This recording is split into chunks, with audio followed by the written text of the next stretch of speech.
Mercedes George Russell stole the show today at the Singapore Grand Prix. As finally, McLaren wins the Constructors' Championship, but the points are at the top has been reduced to just 22 points as Lando Norris and Oscar Piastri promise to give us a fight to the finish. For Verstappen, not a win today for him in Singapore, but he will take a second place finish instead of finishing outside the podium. Uncanny Sam and the Bishop joins me as we discuss everything that transpired at the Singapore Grand Prix. It is 6 races to go after what transpired in Singapore, and with 650 points, the Constructors' Championship is officially done and dusted. Off the pitch, brought to you by Azar Studios. Uncanny Sam. Yep. Another weekend. It was very close for Verstappen, very close. It was. But it was George Russell of Mercedes who stole the show. Absolute and won his second race of the season. His seventh, finish in Formula One, and his first since June. Painful for Verstappen, but Russell does not care. Yeah, absolute dominance. Aside from the qualifiers yesterday, took the pole position. Absolutely. And so when I saw Verstappen finishing second, I was like, okay, come on, I know Verstappen is going to do the magic. I know he can't overtake this guy.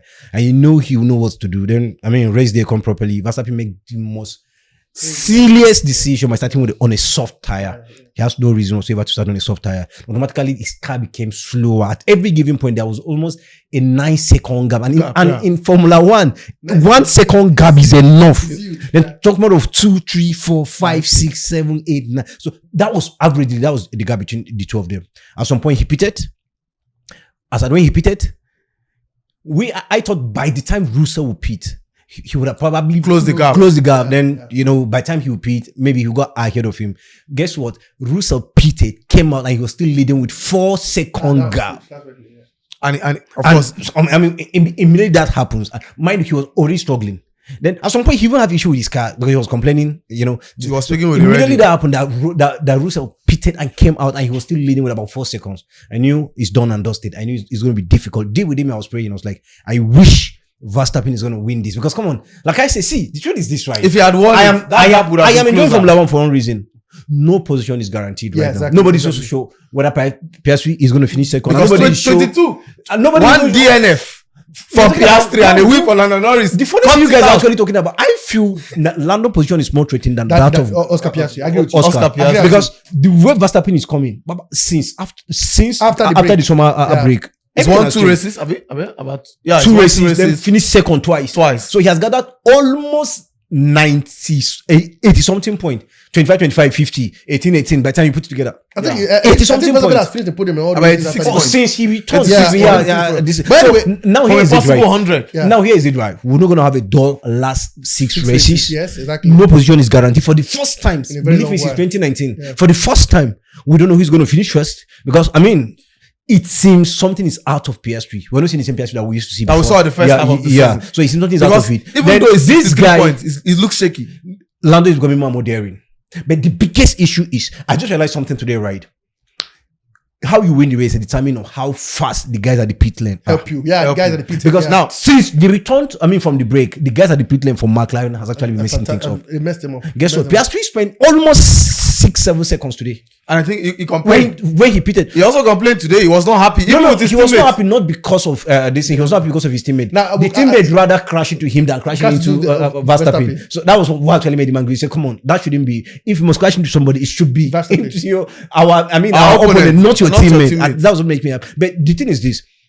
Third position is not guaranteed. It could be Verstappen. It could be Lando. First position is not guaranteed. It could be Piastri. It could be Lando. So no position is guaranteed. It makes the last 6 races, which is by the time you put together 300 points. Together for those that will be finishing first.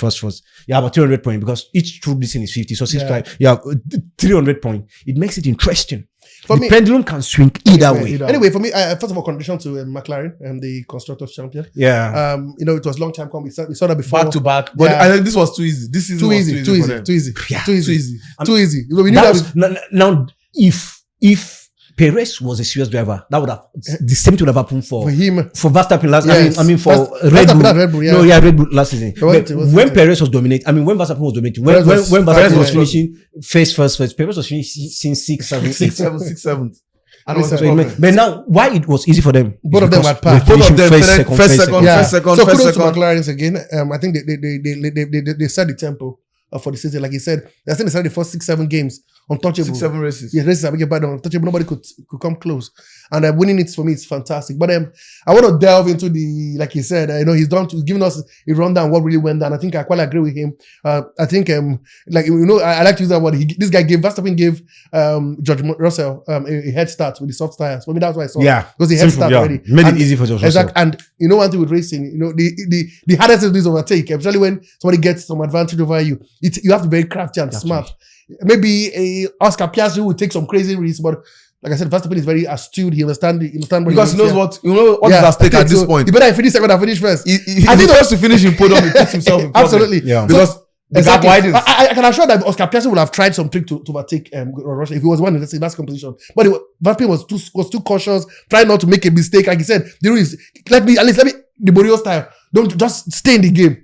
That was the plan, and he did that so well. But for the love of God and for the love of Christ, I don't understand why two teammates to be having a go ahead. And I think it affected the race in general. And I was explaining to you why.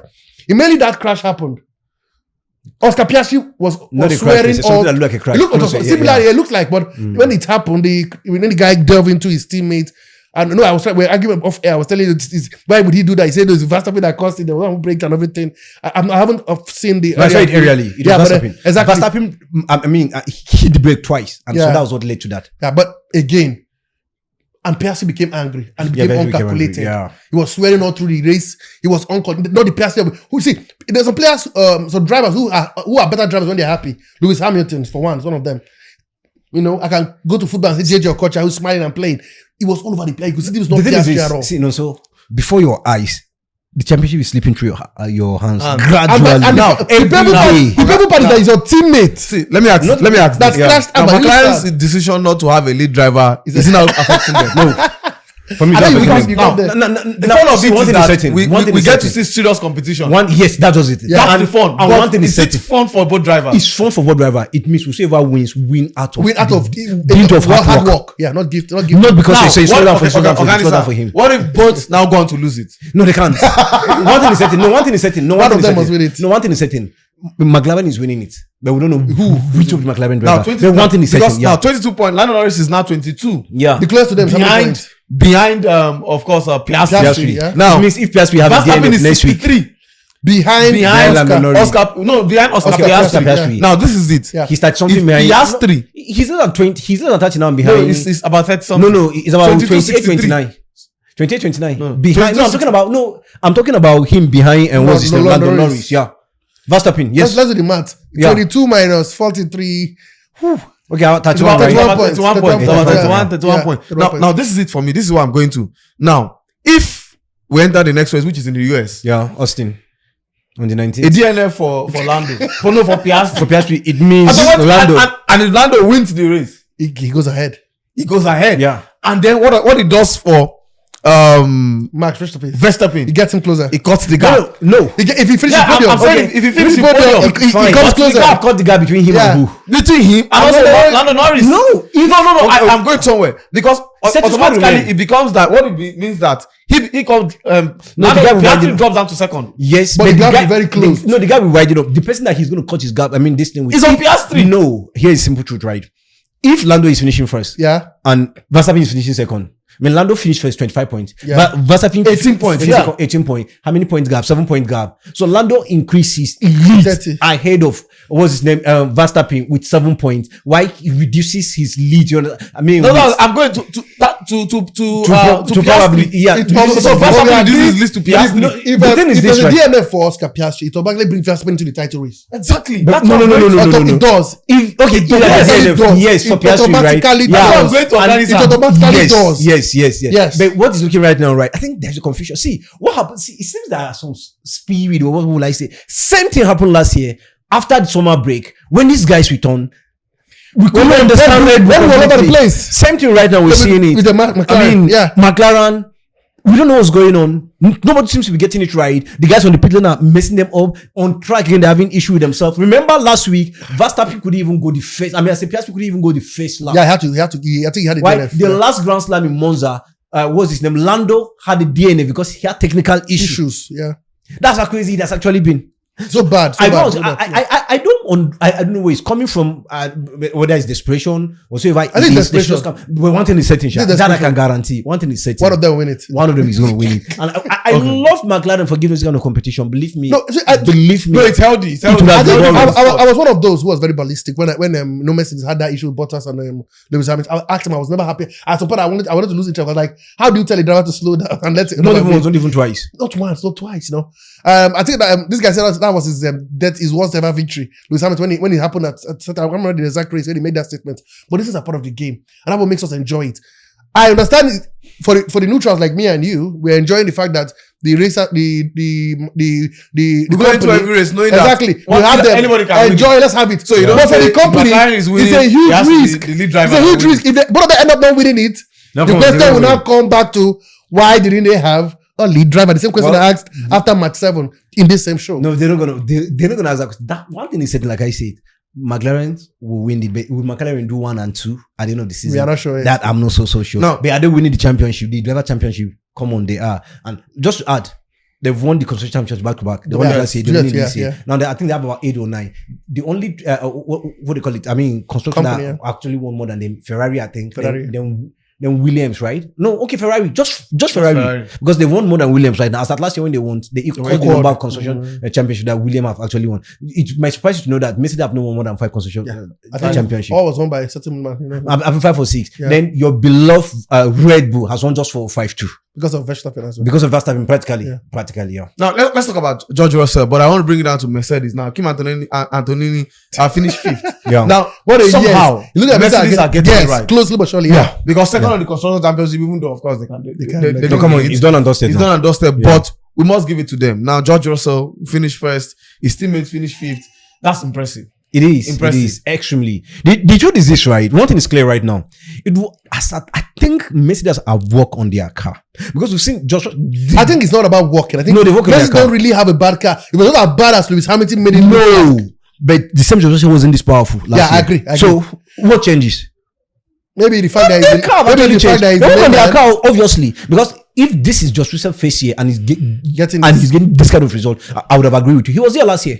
And he struggled too. We thought he's going to be the game changer. I was expecting so much because of the cameo appearance he had in 2022. 2022 or 2023. When I think Bottas was having COVID or something. So he needed to come and drive for Mercedes. And we saw what he did. He had a pole position. He almost came close to finishing. To winning the race, and he couldn't. So I was expecting so much from him last season. Then all of a sudden, something wasn't just right. You understand? And he wasn't this wonderful. No, he wasn't. He was not as podium as momentum as he is already this year. You understand? And I think this is his second Grand Prix. This is massive. And so it shows they've actually worked on their car. Something is different about their car. Just like what we're seeing with. Could everyone have a surprise package next season? Obviously, maybe they should. That was how McLaren started last season. That's how they started last. No, but McLaren started better than that last year. We agree. Because by this time last year, what we're seeing from Verstappen is what McLaren will actually do. I think it's going to be a more difficult race next year. I don't have that feeling as well because there'll be McLaren. It's always going to be there because you can't have a wonderful year and then just capitulate. And then a better Red Bull under Max Verstappen, and then Mercedes as well. Then it seems hopefully Ferrari will also come back. It seems the sacking of Christian Horner was the real deal. Yeah, it seems it's paying off because all of a sudden there is this calmness. I think it's renewed. No, it took them time to rejuve. No, just 2 games. It took them time to rejuve. I think the good thing was probably they sacked him then shortly. It was summer break. Then they came back. Yes, because they seem to be getting it right. Even Yuki Tsunoda that hardly finished in a point awarding position. Yeah. Did that in the last race. Today as usual though, nothing so special from him. So I think sacking Horner wasn't a bad idea at all. And the news right now is Horner is ringing everybody. Though some people are saying it's a lie. That Horner wants to. He wants to come back. No, how Horner wants to come back, right? No, not to them, not to them. No, the way he wants to even come back to Formula 1 right now, he doesn't want to come and be someone's employee again. He wants to come back as an investor. Okay. He wants to invest. So he's looking for which of you understand the construction. The constructors are willing to let go, sell it because he has spoken with a couple of them. He's not coming back as as a man that was on a reduced payout, £75 million. Wow. Reduced payout because you want to come back to Formula 1 next year. So he has to hold it. As at July 6th, they just asked him to step aside. he did not exit The club, because company, yeah. there were settlement that needed to be sorted out. Now the settlement, he just quickly agreed that, you know what, okay, fine, Pay I'm me, let me supposed to go, take more yeah. than this, but give me 75. Do you know what 75 million pounds is? So he's busy looking for where he's going to invest. He doesn't want to come back to be As at the a beck and manager, call of yeah. anybody. Yeah. No, he wants to come back as an investor and owe a part owner. And I just pray it's going to work for him because, I mean, one of the most experienced CEO in Formula 1. He understands, And he understands this game very well. Absolutely. Well, fantastic weekend for George Russell. Not the best for Before you do that, Lewis Hamilton. No, as well. I'm going. Yeah, I'm going there. Not the best for the McLaren yeah. drivers, but once again, Lewis Hamilton fastest lap, Fastest lap. but The 15th. still not able to finish in podium. Again, Obviously, Ferrari has their cars issue. bad, It's it's clear. bad, So it's it's bad. clear now. It's not about- No, it's clear. it's not clear. about- Where is Charles Leclerc? Where exactly? Charles Leclerc. Where is he? When was the last time he finished on podium? When was the last time he finished even in the top 10? Sad. So for me, it's a car, but The car has I issue, don't. obviously. Lewis Hamilton is tapped out. I Well, agree. yeah, He But is, yeah, he is. the of guy course. is- But come on, Yeah. no, for now that he's tapped out, that just broke another record against me. Yeah. Just broke another record. Now the guy with the highest number Fastest lap, for yeah. 10 years now. He has been getting, is it 10 years? More than 15 years now. He's been getting fast laps every year. From 2005, right, till now. For every year, at least he wins one fastest Fastest lap. lap, yeah. Now he has the highest In Formula 1. in Formula 1 You history. can't talk about Formula 1, talk about Lewis Hamilton. But is it That's why they there- call him. They don't even call him Yeah. Lewis Hamilton again. Call him Sir Lewis Hamilton. Lewis Hamilton. Well, He's 42. So It's done. you It's done well understand. for the sport. We only hope with 6 races to go, Lewis Hamilton can finish in podium this season to at least smile once again. Congratulations to George Russell. 6 races to go, 22 points at the top. We'll leave McLaren 1-2 this season. Can Max Verstappen push for a late fight and make the Formula 1 season an interesting one? Well, the doors are still open. 63 points separate him and championship leader Oscar Piastri. For Lando Norris, and I know that one man who's still happy with 22 points. It is still very possible for Lando Norris. It's still very possible. I'm happy. A week ago, I couldn't say this, to be honest. I looked like it was getting wider and wider. But after what happened this weekend, I think for me and Donald, it is still possible for Lando Norris, even though our fingers are crossed. But I still think that one DNF from Piastri and Lando Norris is there. But if it doesn't, only a DNF can happen. But if it doesn't do a DNF, it will be absolutely almost impossible for Lando Norris to go on to win it. Will it be Oscar Piastri or will it be Lando Norris? Only time will tell. The race now moved to the to US. Yeah, Austin. To Austin. Texas, yeah. And of course, after that, we'll now have 5 more races to go. This is, it's been an interesting one. The guys still think, of course, McLaren drivers are still for it. One of the McLaren drivers will win it, Certainly. even though I still feel like I want that element of surprise. And if you go down to the final race, I think in Abu Dhabi, right? Yeah, Abu Dhabi, Dhabi, In Abu Dhabi, so that we get First our of December. championship winner in December. But it will be interesting to see. Off the pitch, brought to you by Azar Studios.